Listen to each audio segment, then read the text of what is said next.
오늘 본문 속에서 비극적인 사건이 발생이 됩니다.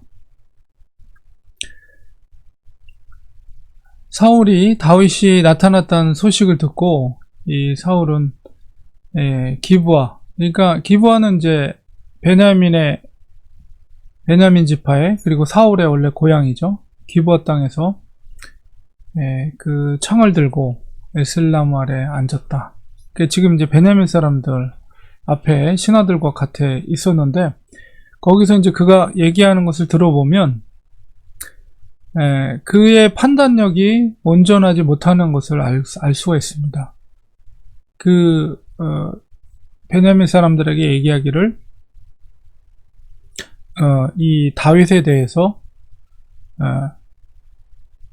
반드시 죽여야 할 자로, 그리고 그러니까 역적이죠. 모반한 왕을 배반하고 나라를 세우겠다고 작정한 사람으로 이렇게 정해져 버리고, 더군다나 너희가 다 공모했다. 그러니까 베냐민 지파 사람들이, 그러니까 다윗이 도망가는 것을 보고도 나한테 얘기하지 않았기 때문에 이 다윗과 너희들이 다 공모를 한 거다, 이렇게 인식을 하고, 또 아들도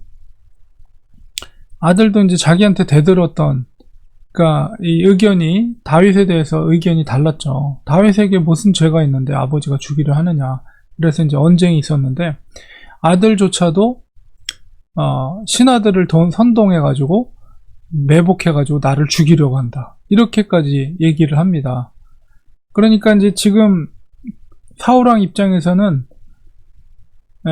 자기 혼자 다 이렇게 왕따를 시키고 따돌림을 시키고, 자기가 왕임에도 불구하고 사람들이 다 다윗 편에서 자기를 죽이려고, 매복한다는 건 몰래 숨어서 자기를 죽이려고 한다는 그런 표현이잖아요.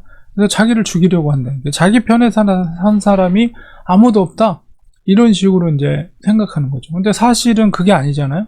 근데 이제 지금 저렇게 된 결과는 그 16장에서 하나님의 영이 그로부터 떠났기 때문에 자꾸 이제 악령이 잘못된 생각을 그에게 주는 거죠. 그러니까 그렇게 잘못된 판단을 하고 있는 왕 주변에는 충신이 있을 수가 없어요. 왜냐하면 그가 잘못된 지금 판단과 생각을 갖고 있기 때문에 거기에 누가 충성스러운 그런 말을 할 사람이 누가 있겠어요.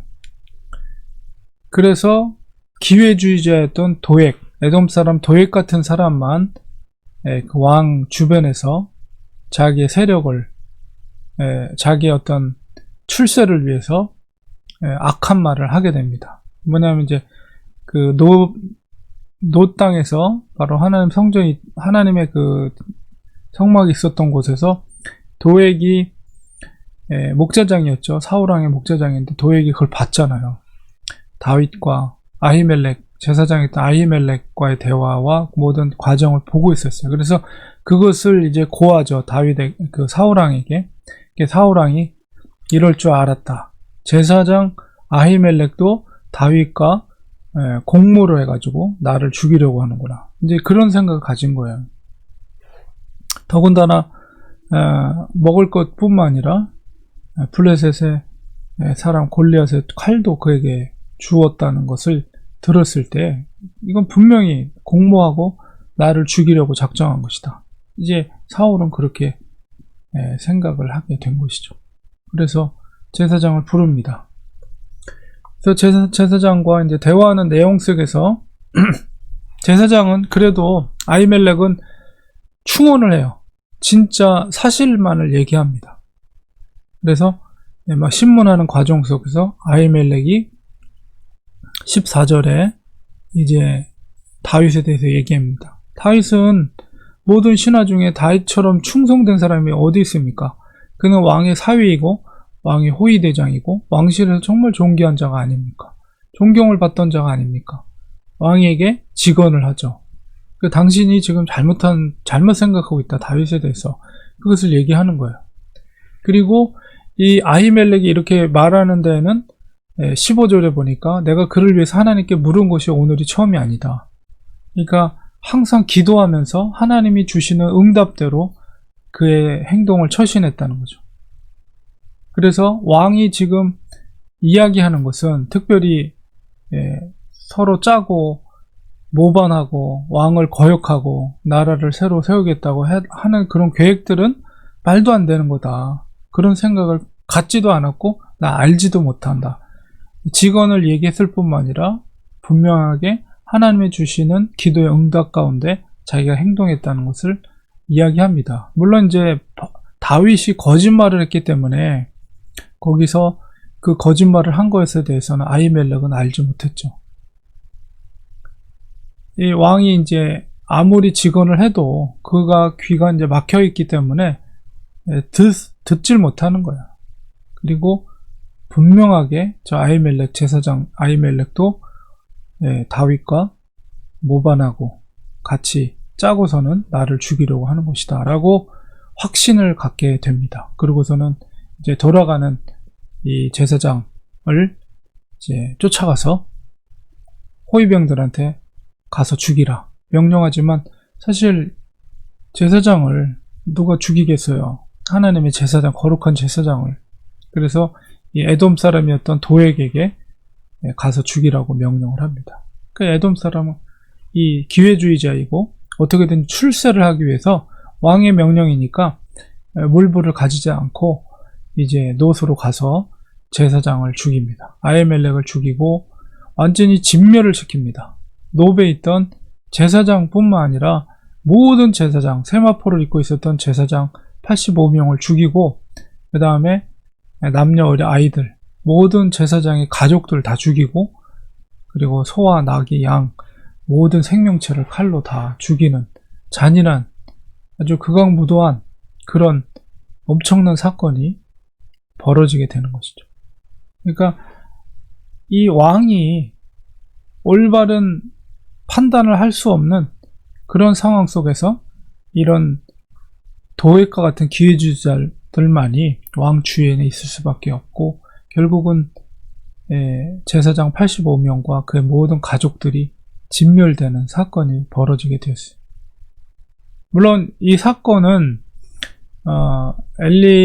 이 아히멜렉은 엘리 제사장의 후손이거든요. 그래서 우리가 그 사무엘을 통해서 예언했던 예언의 성취기도 합니다. 그 사무엘상 2장 31절에서 보면 보라 내가 이렇게 사무엘 선지자가 엘리 제사장 가문을 향해서 예언했던 말이거든요. 내가 내 팔과 내 조상의 집 팔을 끊어 내 집에 노인이 하나도 없게 하는 날이 이를지라. 이스라엘에게 모든 복을 내린 중에 너는 내 처소의 환난을 볼 것이요 내 집에 영원토록 노인이 없을 것이며. 그러니까 엘리 제사장에게 예언된 말이죠. 내 제단에서 내가 끊어버리지 아니할 내 사람이 내 눈을 세잔하게 하고 내 마음을 슬프게 할 것이요 내 집에서 출산되는 모든 자가 젊어서 죽으리라. 내 두 아들 홈리와 비누아스가 한날에 죽으리니 그 둘이 당할 그 일이 내게 표징이 되리라. 사실은 이 말씀에 대한 성취이기도 합니다. 그래서 이 엘리 가문의 제사장이 다 진멸을 당하게 되는 상황이 벌어졌지만 또 이 상황에서 하나님은 그래도 아히멜렉은 정직하게 하나님의 음성을 듣고 행했기 때문에 거기서 한 사람의 생존자를 하나님이 허락하시는데 아비아달이라는 제사장 한 사람이 그 위기 가운데 도망을 가게 되죠. 뭐 이어지는 말씀 속에서 그래서 결국 그 아비아달이 이제 다윗에게 피신을 갑니다. 그리고 이제 결국은 그게 다시 이제 사울에게로 돌아가서 마치 사울 편에 있는 것처럼 하지만 결국은 다윗을 도와서 결국 이제 아브넬 군대 장관이었던 아브넬과 의견 충돌이 일어났을 때 하나님께서는 아비아달을 통해서 다윗을 구원하는 역사가 이루어지게 되는데 그래도 아히멜렉은 하나님의 음성을 듣고 행했기 때문에 하나님이 비록 이렇게 제사장들이 진멸됐지만 하나님이 그 속에서 또 구원의 길을 이루게 하신다는 것을 보게 됩니다. 그리고 이 도액의 살육이 그 개인에게는 자기의 출세를 위한 것이었지만 하나님의 성취기도 하면서 이것이 기회가 돼요. 다윗을 구출하라는 아비아달이라는 생존자를 남게 해서 그를 통해서 다윗이 결정적인 순간에 구원을 받게 되는 그런 사건이 이제 이어지게 됩니다. 이제 그런 하나님의 일하심이죠. 이 모든 것들이 하나님의 일하심이고 하나님이 다윗과 함께 한다는 것을 우리가 이제 이어지는 사건 속에서 알게 됩니다. 그래서 우리가 중요한 거는 하나님의 영이 떠난 사울이 분별력이 없이 자기 아들도 나를 죽이려고 하고 다윗도 나를 죽이려고 하고 심지어는 자기의 고향 사람들 앞에서도 그 사람들이 다 짜고서는 나를 죽이려고 한다는 정말 말도 안 되는 그런 잘못된 생각을 갖게 된 것은 하나님의 영이 그에게로 떠났기 때문에 그렇습니다. 그러니까 우리가 모든 일들을 하는 데 있어서 하나님의 성령이 함께 하실 때 올바른 판단력을 가지고 무엇인가를 이 대소사를 결정할 수가 있는 거예요. 그러니까 우리가 무슨 일을 하든지 우리가 하나님을 의지하고 하나님의 성령을 의지해서 그곳에서 기도하면서 하나님이 주시는 판단대로 우리가 행할 때 지혜롭게 행할 수가 있고 실수를 안 하고 잘못을 저지르지 않고 하나님이 기쁘신 뜻대로 우리의 갈 길을 하나님이 인도해 주신다는 사실을 이 사건을 통해서 우리가 다시 한번 깨닫게 됩니다. 우리들도